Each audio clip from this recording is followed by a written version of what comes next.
Right now on Upfront. Buc-ee's Bonanza. We just try to be the best business partner we can. The global phenomenon coming to Wisconsin, but not without controversy. I don't buy it. Has Buc-ee's been a good neighbor? This holiday weekend, millions of Wisconsinites on the road, gas stations inundated. And now our travels to the closest Buc-ee's to Wisconsin. Groundbreaking in southeast Wisconsin soon set to begin, and another potential project just outside of Madison. The political and economic impacts just moments away. Wrecked. Gloves off. I made it very clear that everything was on the table. 50 years this month, marking the sinking of the Edmund Fitzgerald. And now the new take, the economics, the politics of the ship itself. The book's author, Tom Nelson, with his revelations. And countdown to 2026, the battle for governor set to intensify and the potential for even more candidates in the days ahead. WisPolitics editor J.R. Ross with the new reporting to get us all set. This is Upfront with Jaron Jordan and political director Matt Smith. Hi, everyone. Thanks for joining us this holiday weekend. AAA is saying some 73 million people are traveling on the roads this Thanksgiving, today being one of the busiest days. Gas stations across the state jam-packed, just as Wisconsin's newest attraction, the first Buc-ee's, is set to break ground soon in Oak Creek, just outside of Milwaukee, and a second is still planned in DeForest. We'll get to what it all means in just a moment, but first, our travels to the nearest global destination in Kentucky as Wisconsinites are fighting for and against the big attraction. If you've driven along I-94 through southeast Wisconsin, you've likely noticed this billboard for Buc-ee's 469 miles away. But what is Buc-ee's and what's the buzz all about? To find out, we traveled those 469 miles to Smiths Grove, Kentucky. Population of just about 800, it's the smallest city in the U.S. where you can find one of the country's biggest travel centers. And from the moment you walk through the door, you can see why some call it the Disney World of gas stations. They say everything is bigger in Texas, so it makes sense that the record holder for the largest convenience store in the world started there in 1982. They just had a vision to say, hey, if we have everything people want and we're always clean, we'll get a good following. Welcome to Buc-ee's. 43 years later, Buc-ee's has grown into a global phenomenon, sending the world into a beaver buzz.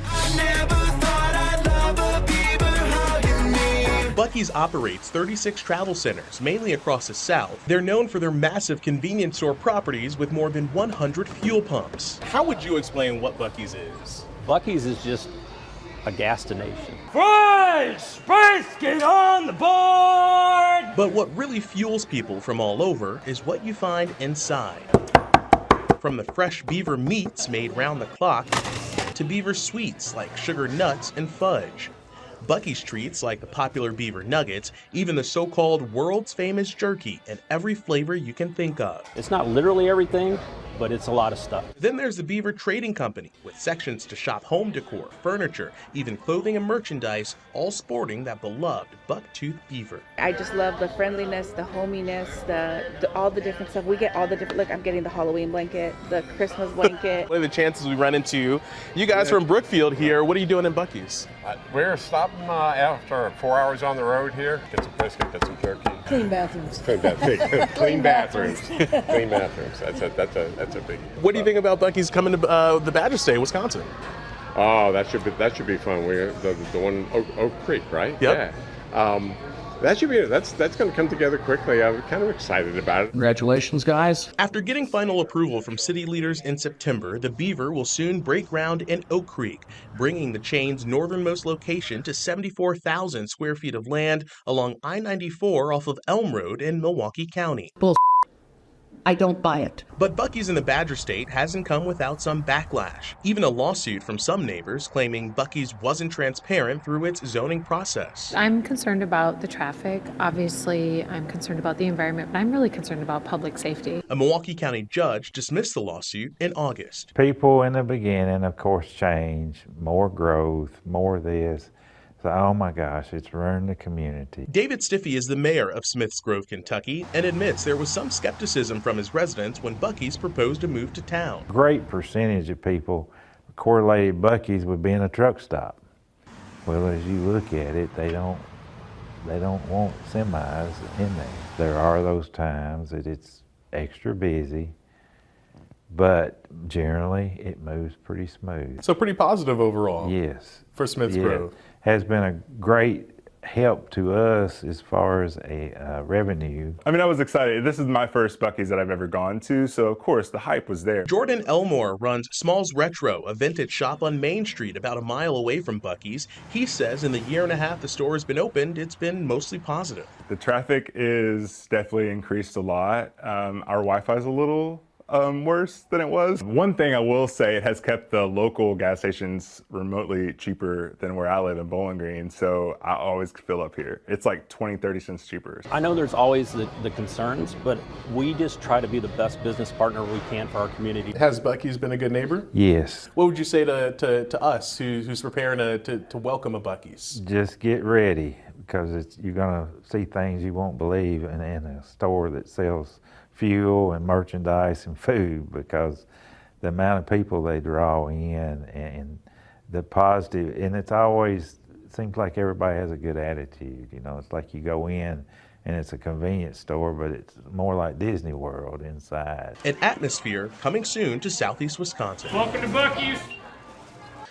All right, a second Buc-ee's could still emerge in DeForest, just north of Madison. Several $1 million, though, is still needed to reconstruct the interchange at 94 and County V to accommodate the projected increase in traffic. $4 million is already allocated to the interchange project from the state budget, but more is needed. A separate piece of legislation would expand a TIF district to help fund improvements locally. Village leaders hope to see movement on that in the new year. The village administrator tells Upfront Buc-ee's is still on board and has committed to paying about half of the cost for the infrastructure project. With that, let's bring in Jeff Leonard, the Vice President of Communications for the National Association of Convenience Stores. Jeff, good to see you. Thanks for having me. So, in terms of Buc-ee's, when you look broadly nationwide, are they being picky, I guess, for lack of a better term, about where they're looking to grow? And is this part of the company's broader success? Well, with the attention that Buc-ee's gets, you think they have 1,000 stores. They have between 30 and 40 stores. They are exceptional in getting coverage and people's hearts and emotions tied up to their brand. So, yeah, obviously they're very strategic about where they're going to go. They've traditionally been in the South, the Southeast, a little bit the Southwest. Moving north where there's snow, I think, is a new experience for them. So I think they're very careful, but they still want to be that stop that becomes the stop on the way to someplace else. So obviously that Milwaukee to Chicago corridor fits really perfectly with their strategies. Jeff, we just heard from a business owner that I talked to there in Kentucky who said that gas prices in and around Buc-ee's are lower than in areas that are nearby. Is there some type of cause and effect to Buc-ee's in terms of gas prices here?